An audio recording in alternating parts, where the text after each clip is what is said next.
Okay, I've massively sped this up because otherwise it would be the most boring video ever. Initially, all I'm doing is actually just tapping the leash clip to the leash connection on his harness, and then I follow with food.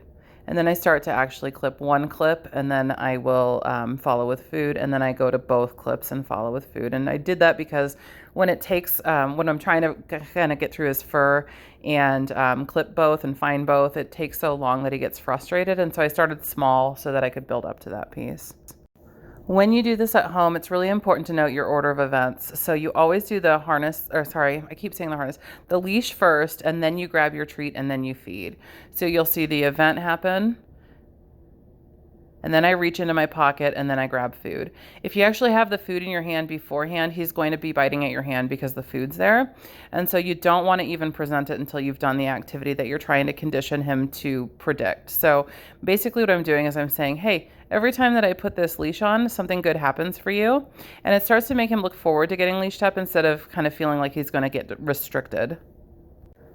Over time, I start to kind of move around a little bit more and get his arousal up just slightly. And then I go to leash him up, and then I take it back off and I move around a little bit more.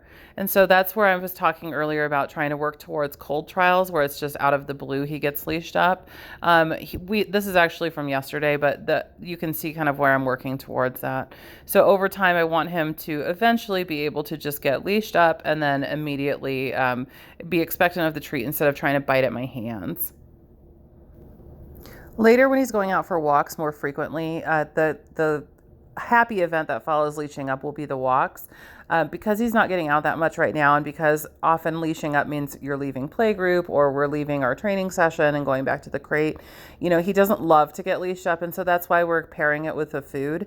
But those walks themselves will eventually be the thing that makes him really like putting the leash on, and you'll continue to see that in the long run where the biting goes away and you're not having to use the food anymore because he knows that the good stuff, the walk, is coming. You do want to practice this at home, but it shouldn't take you nearly as many repetitions. I've already front loaded it. All you're doing is building a training relationship around the behavior that we've already established. If you have any questions, let me know.